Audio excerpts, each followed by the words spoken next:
Hello అండి, welcome back to Venus kitchen.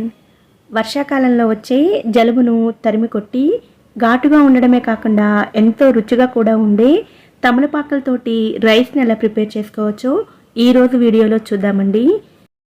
ఈ తమలపాకుల అన్నాన్ని ప్రిపేర్ చేసుకోవడానికి ముందుగా వైట్ రైస్ని ప్రిపేర్ చేసుకోవాలండి. అందుకోసం నేను ఈ గ్లాస్ తోటి బియ్యాన్ని తీసుకున్నాను. మెజర్మెంట్ కప్స్లో అయితే 1.5 కప్ వరకు బియ్యాన్ని తీసుకోవాలి. ఈ బియ్యాన్ని కుక్కర్లో వేసుకుని వాటర్తో క్లీన్ చేసుకుని ఒక గ్లాస్ బియ్యానికి 1.25 గ్లాస్ వరకు వాటర్ని కొద్దిగా ఆయిల్ని వేసుకుని 3 విజిల్స్ వచ్చేంత వరకు ఉడికించుకొని తీసుకోవాలి. మిగిలిన అన్నంతో కూడా ఈ రెసిపీని చేసుకోవచ్చండి. తమలపాకుల అన్నం రుచిగా రావడానికి అందులోకి ఒక పొడిని రెడీ చేసుకోవాలండి. అందుకోసం స్టవ్ మీద కడాయిలో 2 టేబుల్ స్పూన్ల మినప్పప్పు, 10 వెల్లుల్లి రెబ్బలు వేసుకుని లో ఫ్లేమ్లో మంచి అరోమా వచ్చేంత వరకు ఫ్రై చేసుకోవాలి. ఇవి రంగు మారుతున్నప్పుడు 4 ఎండుమిరపకాయలను కూడా వేసుకుని వాటిని కూడా లో ఫ్లేమ్లో 1 నిమిషం పాటు ఫ్రై చేసుకోవాలి. ఇవి కూడా ఫ్రై అయిన తర్వాత 2.5 టేబుల్ స్పూన్ల నువ్వులను వేసుకుని ఒకసారి కలుపుకుని స్టవ్ ఆఫ్ చేసుకుంటే కడాయి వేడికి నువ్వులు కూడా వేగిపోతాయి. ఇలా ఫ్రై చేసుకున్న వీటన్నిటిని కూడా మిక్సీ జార్లో వేసుకుని మెత్తని పౌడర్లా గ్రైండ్ చేసుకుని రెడీగా పక్కన పెట్టుకోవాలి. 1.5 కప్పుల రైస్కి చిన్నవైతే 7, పెద్దవైతే 6 వరకు తమలపాకులను తీసుకోవాలండి. ఈ తమలపాకులకి మొదలు తీసేసుకుని వాటిని చిన్న చిన్న ముక్కలుగా కట్ చేసుకోవాలి. తమలపాకు లేనిదే భారతీయుల ఇళ్లలో ఏ పూజ జరగదండి. ఇందులో ఎన్నో ఔషధ గుణాలు ఉన్నాయి. తమలపాకులు కేవలం జలుబును తగ్గించడం మాత్రమే కాకుండా మౌత్ ఫ్రెషనర్గా పనిచేస్తాయి. అజీర్తి సమస్య లేకుండా నివారిస్తాయి.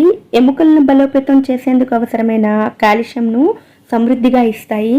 అలాగే క్యాన్సర్ కణాలు పెరుగుదలను నిరోధిస్తాయి. రోజు కనీసం 2 ఆకులను తీసుకున్నట్లయితే ఆరోగ్యానికి ఎంతో మేలు చేస్తాయండి. అలాగే ఈ తమలపాకులను తక్కువగా తీసుకున్నట్లయితే ఘాటు చాలా తక్కువగా ఉండి రుచి ఏమాత్రం బాగుండదు. అలా అని ఎక్కువగా వేసినట్లయితే తమలపాకుల ఘాటు వలన రైస్ అంతా కూడా ఎక్కువ స్పైసీగా తయారవుతుంది. కనుక 1.5 కప్పుల రైస్కి 6 లేదా 7 తమలపాకులను మాత్రమే తీసుకోండి. ఇప్పుడు రైస్ని ప్రిపేర్ చేసుకోవడం కోసం స్టవ్ మీద కడాయిలో 3 లేదా 4 టేబుల్ స్పూన్ల ఆయిల్ని వేసుకుని 1/2 కప్పు వరకు పల్లీలను వేసుకుని లో ఫ్లేమ్లో మంచి కలర్ వచ్చేంత వరకు ఫ్రై చేసుకోవాలి.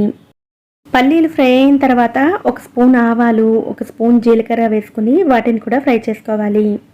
ఇవి కూడా ఫ్రై అయిన తర్వాత ఒక పెద్ద ఉల్లిపాయ తరుగు, అలాగే రైస్ రుచికి సరిపడా ఉప్పును కూడా వేసుకుని ఉల్లిపాయలను పచ్చివాసన పోయేంత వరకు ఫ్రై చేసుకోవాలి. అలాగే ఇందులోనే 1/2 టీ స్పూన్ వరకు పసుపును కూడా వేసుకుని కలుపుకోండి. ఉల్లిపాయలు పచ్చివాసన పోయిన తర్వాత ఇందులో ముందుగా కట్ చేసుకుని ఉంచుకున్న తమలపాకులను కూడా వేసుకుని 2 నిమిషాల పాటు ఫ్రై చేసుకోవాలి. తమలపాకులను ఎక్కువసేపు ఫ్రై చేయకండి. ఎక్కువసేపు ఫ్రై చేసినట్లయితే ఇందులోని ఘాటంతా పోయి రైసు చప్పగా తయారవుతుంది.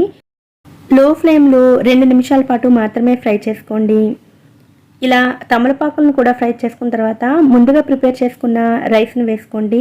అలాగే గ్రైండ్ చేసి ఉంచుకున్న పౌడర్ని కూడా వేసుకోవాలి. రైసు పొడి వేసుకున్న తర్వాత ఫ్లేమ్ని హైలో ఉంచుకుని 2 నిమిషాల పాటు బాగా కలుపుకోండి. ఈ పొడి వలన రైస్ అంతా కూడా రుచిగా తయారవుతుంది. తమలపాకుల వలన ఘాటుగా కూడా ఉంటుంది.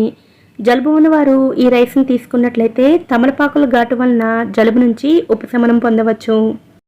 మిగిలిన అన్నంతో కూడా ఈ రెసిపీని చేసుకోవచ్చండి. అలాగే ఈ తమలపాకుల అన్నం ఘాటుగా ఉండడమే కాదు, చాలా రుచిగా కూడా ఉంటుంది. మీరు కూడా తప్పకుండా ట్రై చేయండి. ఈ వీడియో కనుక నచ్చినట్లయితే వీడియోని లైక్ చేయండి. అలాగే ఛానల్ని సబ్స్క్రైబ్ చేసుకుని నోటిఫికేషన్స్ మిస్ అవ్వకుండా ఉండడం కోసం పక్కనే ఉండే బెల్ ఐకాన్ని కూడా యాక్టివేట్ చేసుకోండి. Thanks for watching.